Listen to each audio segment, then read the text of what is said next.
This story is titled, My Parents Excluded Me from Their Wedding and Just Wanted Me to Be There as a Babysitter. I refused to go and insisted on showing everyone their true colors. Hey Reddit, I'm Tessa, 19 female, and honestly, I've always felt like the extra piece in my family. You know, the kind of person who's technically there but doesn't really matter?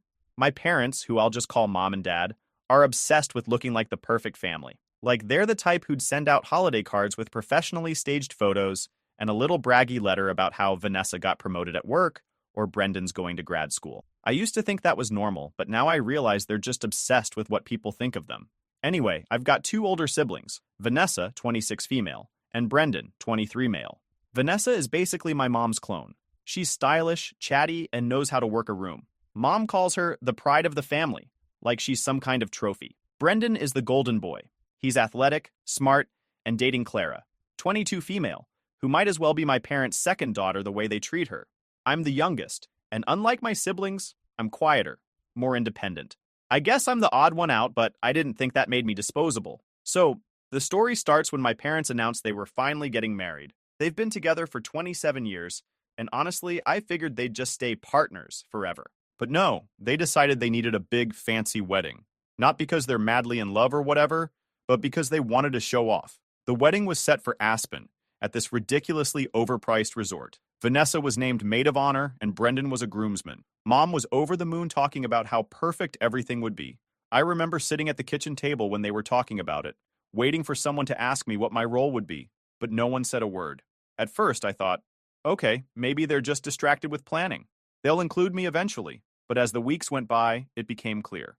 I wasn't part of their vision. The first red flag was when Mom asked me to babysit Vanessa's kids while they went dress shopping. I didn't think much of it at first. Vanessa's kids are toddlers, and they can't exactly sit quietly in a bridal shop. So, I stayed home while they all went out. Later that night, I saw Vanessa's Instagram story. It was a picture of her, Mom, and Clara, posing in front of a mirror in this gorgeous boutique, with the caption, "Three beauties picking out the perfect gown." 3 beauties? I guess I didn't qualify. When I asked Mom why I wasn't invited, she said, "Tessa, you don't even like dresses. You'd just get bored." Like, okay, I don't love dresses, but I still would have liked to be included. The worst part was how casual they were about ignoring me. One night at dinner, they were talking about the playlist for the wedding. I tried to suggest a song, and Mom cut me off with, "Tessa, this isn't really your thing. Let the adults handle it." Let the adults handle it? I'm 19. It wasn't just about being excluded from the planning. It was the little things, too. Like how they spent hours talking about Vanessa's kids' outfits, or how Mom asked Clara for advice on the flower arrangements, even though I was sitting right there. It was like I was invisible unless they needed something from me. One night, Brendan and Clara came over for dinner. Mom went on and on about how perfect Clara was, and how she couldn't wait to officially call her family. She even joked, "Clara, you're practically like a second daughter to me." I'm sitting right there eating my spaghetti, thinking, cool, guess I'm the third daughter nobody wanted. Then came the seating chart drama. I overheard Mom and Vanessa arguing about who should sit where. Vanessa said something like, "Well, Tessa can sit with the kids' table if we run out of room." Mom didn't even object. She just said, I'll think about it. At that point, I knew I wasn't part of the family in their eyes. I was just an extra body they didn't know what to do with. But the cherry on top was when Clara called me the babysitter in front of everyone. It was during a casual dinner at home. Vanessa was stressed about who'd watch her kids during the wedding. And Clara, in her sweet little voice, said, "Oh, Tessa can handle it. She's such a good babysitter." No one corrected her, not even Mom or Dad. Then came the travel plans. And this is where it really hit me how much of an afterthought I was to them. One night, I was sitting in the living room when I overheard Mom on the phone, excitedly telling someone about the first-class tickets they'd booked for the whole family. And of course, Clara's flying with us. "We couldn't leave her out," she said. I didn't even hear my name. At first, I thought, maybe they're keeping it a surprise? But the more I thought about it, the more I realized that wasn't likely. They didn't do surprises for me. If I wasn't mentioned, it probably meant I wasn't considered. The day before the flight, Mom barged into my room with that usual "you're slacking" tone she loves. "Tessa, why haven't you started packing? We leave early tomorrow morning." I blinked at her. "Packing for what?" She gave me this exasperated look, like I was the one being ridiculous. "The wedding, obviously." I asked the big question that had been eating at me for weeks. "Did you even buy me a ticket?" Her face froze for a split second, and then she recovered with the fakest, most dismissive laugh I've ever heard. "Oh, well, you don't need first class like everyone else." We'll get you a ticket tomorrow. Plenty of economy seats left. I just stared at her. Everyone else had first-class tickets booked weeks ago, but for me, they'd grabbed something last minute.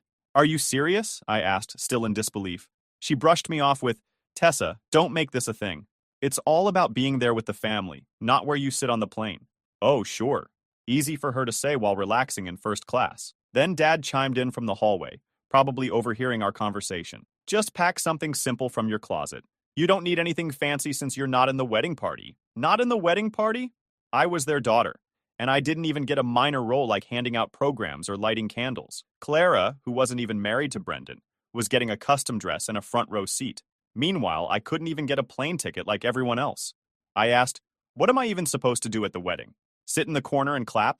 Mom rolled her eyes like I was being unreasonable. Tessa, stop being dramatic. This is about the family, not you.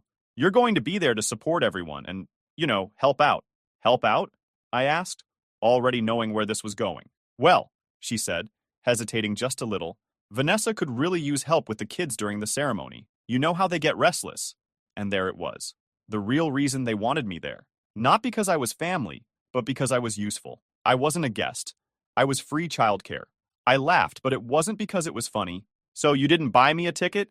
You don't care if I have anything to wear? And you want me to come so I can babysit? Mom gave me that, you're being unreasonable look she's perfected over the years. Tessa, you're great with the kids. Who else is going to watch them? Maybe their parents? I shot back. She sighed like I was being the difficult one. Look, we don't have time for this. You're coming. Pack your things. No, I'm not, I said, trying to keep my voice steady. She blinked at me, clearly not expecting that. Don't be ridiculous. You're part of this family. Am I? I asked. Because it doesn't feel like it. That's when Dad chimed in again. Tessa, this isn't the time for one of your moods. You're coming to the wedding. End of discussion. Moods? I said, my voice rising. I'm not throwing a mood, Dad. I'm tired of being treated like I don't matter. You didn't even think about me enough to book a ticket. And now you're telling me I'm only going because no one else will babysit Vanessa's kids?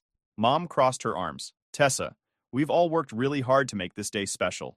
You're being selfish. Selfish. They were calling me selfish. Fine, I said, grabbing my phone. You don't need to worry about me. I'm not going. Mom opened her mouth like she was going to argue, but then she just sighed and walked out. Suit yourself, but don't come crying to us later when you regret it. That was the moment I realized I wasn't just being ignored. I wasn't even seen as part of the family. The next morning, the house was eerily quiet. Normally, I'd hear Mom yelling at Dad to hurry up, or Vanessa running around trying to find one of her kids' shoes. But not this time. I guess they all left super early, because by the time I woke up, the house was already empty. They didn't even knock on my door to say goodbye. No text from Mom. No, are you sure you won't come? From Dad. Not even a, we'll miss you. From Vanessa or Brendan. It was like I'd ceased to exist the moment I said I wasn't going. By the afternoon, I figured I'd distract myself. I was binge-watching some random show when my phone buzzed. It was a notification from Instagram. Mom had posted. Her post? A picture of everyone, all dressed in coordinated outfits, standing in front of the Aspen Resort. The caption read, the whole family together for this magical day. Family first, wedding weekend. I just stared at it, feeling this weird mix of anger and disbelief. The whole family? Pretty sure the whole family includes me, Mom. Where was I? Oh, right. Sitting in sweats, eating leftover pizza, and apparently erased from their narrative. Then the comments started rolling in. Where's Tessa? Is Tessa okay? I don't see her in the picture. Why isn't Tessa with you guys? I scrolled through, waiting to see how Mom would respond. And of course, she didn't disappoint. Mom replied to one comment. Unfortunately, Tessa wasn't feeling well and couldn't travel. She's with us in spirit.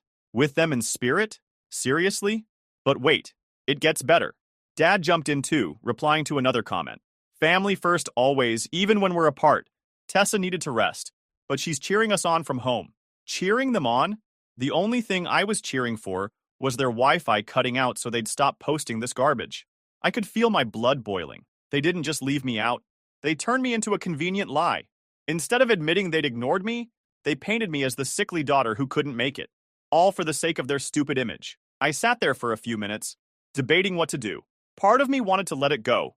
It's not like I was shocked by their behavior at this point. But another part of me? I wanted people to know the truth. I wasn't sick or resting. I was forgotten. So I grabbed my phone, snapped a selfie, and captioned it.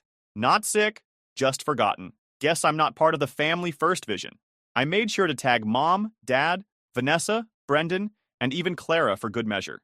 The post went up, and within minutes, my phone started blowing up. First, there were the supportive comments. Wait, what? They didn't take you? OMG, this is so messed up, Tessa. I'm so sorry. You deserve better than this. But then came the drama. Vanessa commented first. Seriously, Tessa? You're going to air family stuff on social media? Grow up. I ignored her. If she had a problem with me calling out the truth, that was on her. Then came Brendan, the peacekeeper as always. Tessa, I thought you didn't want to come. Why are you doing this? Doing what? Telling people what actually happened? Yeah, how awful of me. Clara didn't comment, but I saw she'd liked Vanessa's response. Of course she did. But the real chaos started when extended family members and family friends chimed in. People who'd seen Mom's post were now seeing mine, and they were not happy. Aunt Liz, who's never been a fan of Mom's fake perfection, wrote, "So you left your daughter behind and then lied about it? Wow. Some family first." A family friend added, "Tessa, I'm so sorry. I can't believe they did this to you." That's when I got the call. Mom. I let it ring. Then Dad called. I ignored that too. Finally, Vanessa texted me. "Pick up. Mom is losing it." Good. Let her. When I finally checked my messages, there was a voice note from Mom. Her voice was sharp, the way it gets when she's trying to hold it together, but is clearly fuming. "Tessa, what do you think you're doing? Do you have any idea how embarrassing this is for us? We didn't leave you out. You chose not to come. And now you're making us look like bad parents? This is petty and childish. Take the post down." I didn't respond. Instead, I took a screenshot of her voice note, blurred out the audio, and posted it on my Instagram story with the caption, "Funny how telling the truth makes people uncomfortable. Guess I hit a nerve." That night, I got a message from my cousin Elise, 21 female. She was at the wedding and had seen the chaos unfolding online. She wrote, "Tessa, this is wild. I'm so sorry they did this to you. Do you want me to help?" I didn't know what she meant by help, so I asked. She replied, "Let's just say I could make things interesting." For the first time that day, I smiled. "Go for it," I replied. And just like that, the seeds of my revenge were planted. So, after my cousin Elise sent that message, I was curious but also a little nervous. She was always the chaotic one in the family. And if she said she could make things interesting, I knew it meant trouble. But honestly, trouble sounded pretty good at that moment. Elise didn't go into too many details, just that she had access to the slideshow for the reception. Now, this wasn't just some random PowerPoint presentation. This was one of those professionally made wedding slideshows that Mom had micromanaged for weeks. She'd gone through years of family photos, carefully picking ones that made us look like a Hallmark card. It was her pride and joy, and she couldn't stop talking about how it would bring everyone to tears. And the best part? Elise had the final say on what actually got played. She texted me the next morning. "I have an idea, but I need you to trust me." Honestly, at that point, I didn't care what she was planning. I just wanted someone to hold my family accountable, and if Elise was willing to take that on, I was all in. "Do it," I wrote back. The reception was held in one of those ridiculously fancy ballrooms with chandeliers that looked like they cost more than my college tuition. Everyone was dressed to the nines, and the mood was, according to Elise, peak smug. Mom was glowing, Dad was soaking up compliments, and Vanessa and Brendan were playing their roles as the picture-perfect siblings. Apparently, Clara was getting a lot of attention too. Elise sent me a selfie from the bathroom with the caption, "Clara's acting like the bride. Your mom is eating it up." When it was time for the slideshow, Elise texted me, "Here we go, hope you're watching." I wasn't there, obviously, but I could practically feel the tension through my phone. Elise described the setup perfectly. The lights dimmed, everyone got quiet, and the opening slide popped up. Family first, a celebration of love. The slideshow started innocently enough. There were pictures of Mom and Dad from when they were younger. Vacations, anniversaries, all the usual stuff. Then it transitioned to photos of Vanessa and Brendan growing up.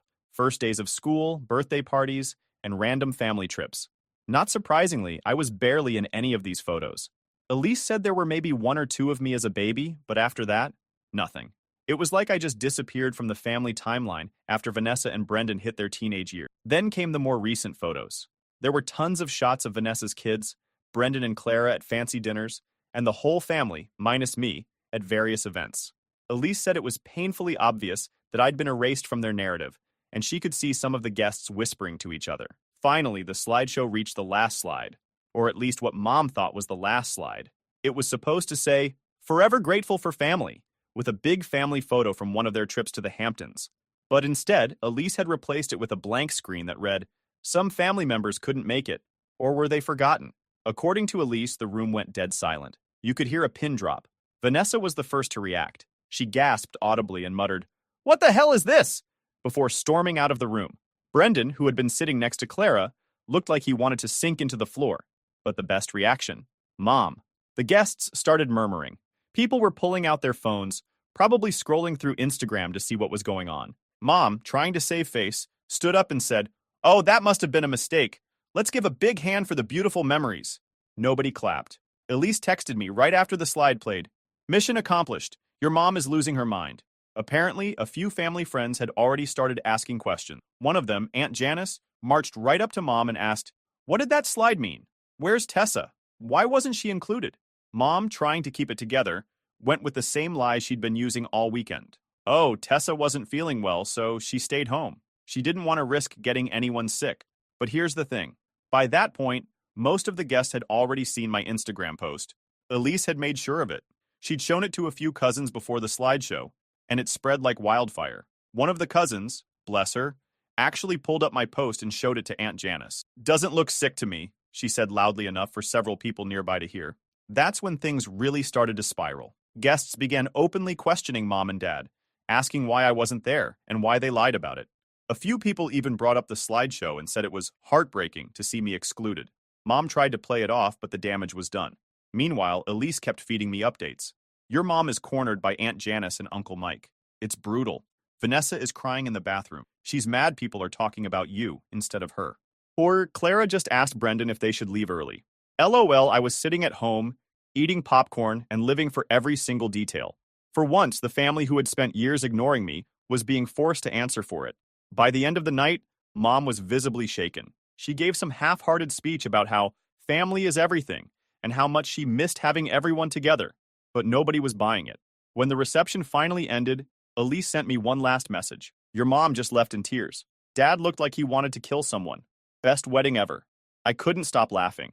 For the first time in years, I felt like I had a voice, even if it was through Elise's perfectly executed chaos. So, the morning after the wedding, I woke up to a barrage of notifications, texts, Instagram DMs, Facebook messages. My phone was blowing up. I couldn't even open one app without seeing someone mentioning the slideshow or the drama it had caused. The first message I read was from Elise. "Tessa, they're livid. Your mom is trying to act like it was all a glitch, but everyone knows it wasn't. You're a hot topic right now. Congrats." I laughed. Honestly, I wasn't surprised they'd try to spin it as a technical error. Mom was all about controlling the narrative, even when it was painfully obvious she'd been caught. But the damage was done. After checking her message, I scrolled through my notifications. My Instagram post had blown up even more overnight. Friends, cousins, and even a few family friends had commented or shared it, some tagging Mom and Dad directly. One of my cousins wrote, "Tessa, this is so messed up. I had no idea they left you out like that. You deserve better." Another cousin chimed in, "Family first? Yeah, right. More like family selective. The hashtag #, family first." Except Tessa was starting to gain traction, and honestly, I couldn't stop laughing every time I saw it. Then came the text from my family. Vanessa was the first to reach out. "Tessa, I cannot believe you'd stoop this low. Mom and Dad worked so hard on this wedding, and you had to ruin it with your drama? Grow up." I rolled my eyes so hard I think I saw my brain. Vanessa acting like a victim was nothing new, but the nerve of her to call me dramatic after years of treating me like a built-in babysitter? Yeah, no thanks. I left her on red. And then there was Mom. She called first, twice, but I ignored it. After that, she left a voicemail, which was exactly as passive-aggressive as you'd expect. "Tessa, it's your mother. I can't believe what you've done.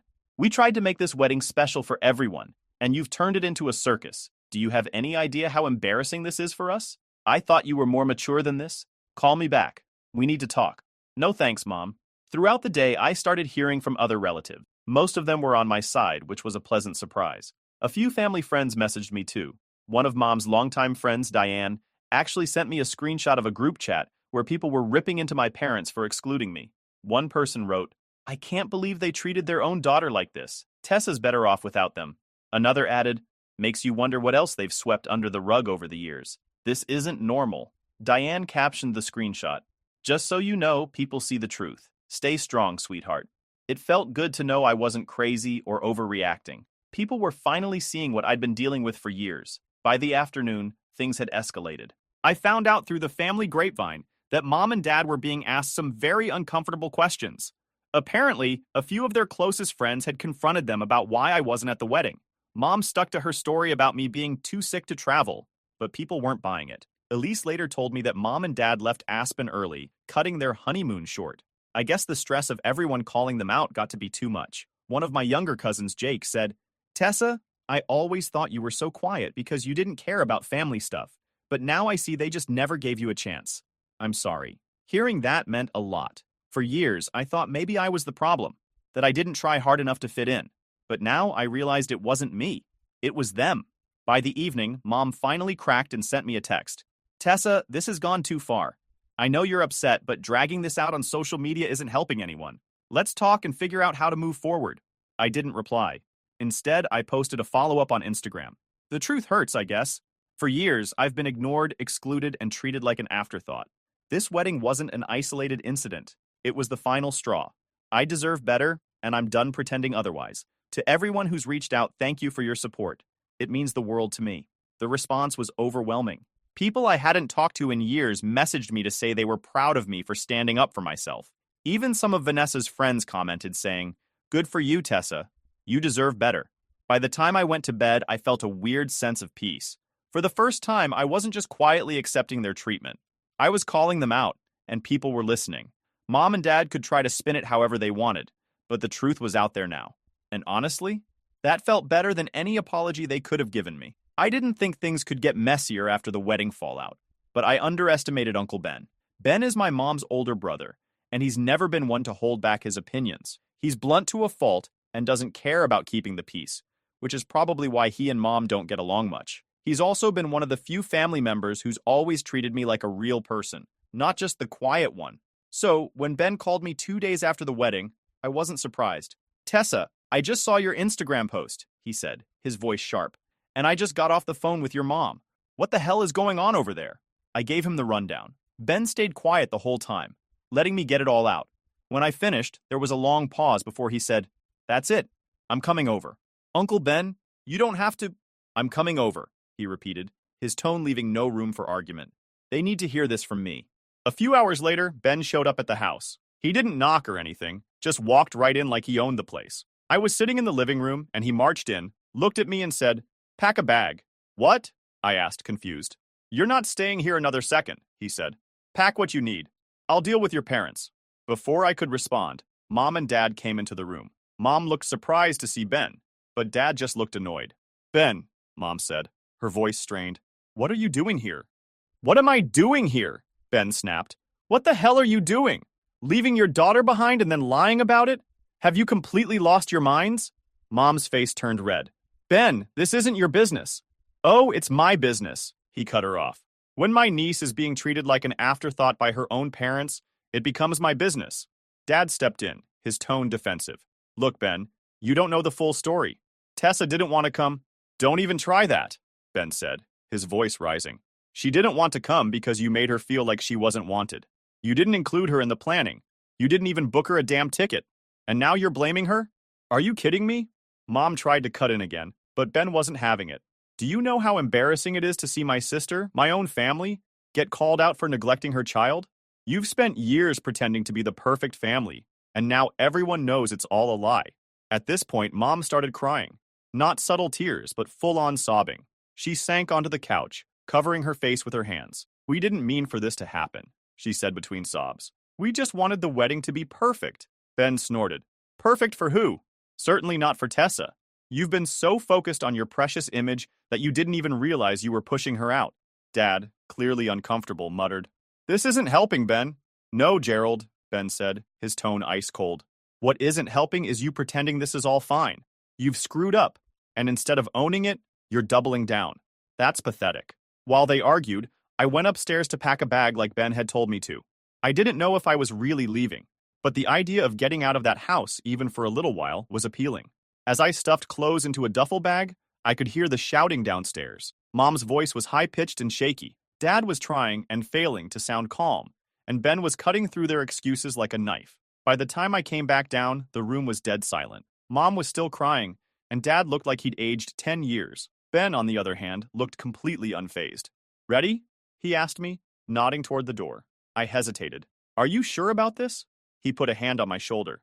Tessa, you don't have to stay in a place where you're not valued. Let's go. As we walked to his car, Mom ran after us. Tessa, wait, she called, her voice desperate. Please don't do this. We'll fix it. We'll make it right. Just take down your posts and stories and we'll talk through this. I turned to her, trying to keep my voice steady. You're only sorry because people found out. If no one had called you out, you wouldn't care. That's not true, she insisted, tears streaming down her face. We love you, Tessa. We've been under a lot of pressure. I shook my head. That's not an excuse. She reached for my arm, but Ben stepped between us. Back off, Marcia, he said firmly. You've done enough. The ride to Ben's house was quiet at first. I think he could tell I needed time to process everything. Finally, he said, You know, Tessa, you don't have to go back there if you don't want to. I don't know, I admitted. It's not like I have a plan or anything. He nodded. That's okay. You've got time to figure it out. And whatever you decide, I'm here for you. Hearing that meant more than I could put into words. For the first time in days, maybe weeks, I felt like someone was truly in my corner. Over the next few days, I started to feel like myself again. Ben and Anna didn't push me to talk about what happened, but they made it clear I wasn't alone. By the end of the week, I knew one thing for sure. I wasn't going back to that house. Not unless something drastically changed. Staying at Uncle Ben and Aunt Anna's house was like finally coming up for air after years of treading water. For the first time in what felt like forever, I wasn't constantly on edge or waiting for someone to guilt-trip me.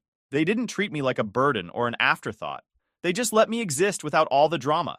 Meanwhile, back at my parents' house, things were falling apart. Elise kept me updated on all the fallout from the wedding. And honestly, it sounded like chaos. Apparently, Mom tried to hold a family meeting to address the situation and get everyone back on the same page. Elise told me Vanessa was furious because the whole wedding was overshadowed by the slideshow drama. Brendan was uncomfortable, as usual, and kept trying to smooth things over, but even Clara was over it. She's mad that people are saying you should have been there, Elise texted me. Like she thinks they're taking attention away from her moment. Of course, Vanessa made it all about her. Classic. Mom and Dad didn't waste any time trying to reel me back in. They left a series of voicemails, each one sounding more desperate than the last. Tessa, we just want to talk. Please call us back. We need to fix this as a family. You're being unfair. This isn't like you, Tessa. Please, let's sit down and work this out. I ignored them all. Then Mom started texting. We love you, Tessa. We just didn't realize how left out you felt. Can we talk? Followed by, we're planning something special for you. A late celebration, just for you. A celebration? Really? They couldn't even include me in their actual wedding but thought a consolation prize would fix things? But the best part? They started telling people they were planning to give me a car for my birthday as a way to make amends. I only found out because Elise overheard them on the phone with Aunt Janice. A car wasn't going to magically erase everything they'd done. And the fact that they thought it would? It just proved how out of touch they were. A few weeks later, with his precious help, I moved out of Uncle Ben's house into my own place. It was the best feeling ever. For the first time, I had a space that was mine. Of course, my parents weren't thrilled. Mom called me the day I moved in, begging me to come back home. Tessa, you don't have to do this, she said. We're your family. You belong here. Do I? I asked. Because it hasn't felt like it for a long time. She didn't have an answer for that. So, here I am now, in my cozy little apartment, figuring out life on my own terms. I'm still working at the bookstore and saving up for school. I've started therapy, which Uncle Ben insisted on paying for, and it's been helping me unpack a lot of the baggage from my childhood. As for my parents, we're not exactly on speaking terms. Mom still tries to text me occasionally, but I keep it short. Dad hasn't reached out much, which isn't surprising. I think he's embarrassed. And honestly, he should be. It's crazy how much has changed in just a few months. For so long, I felt trapped, like I'd never escape their shadow. But now, I finally feel free. And the best part? They can't spin this to make themselves look good. The truth is out there, and everyone knows what really happened. Anyway, thanks for sticking with me through this whole mess. I'm not sure what the future holds, but for the first time, I'm actually excited to find out.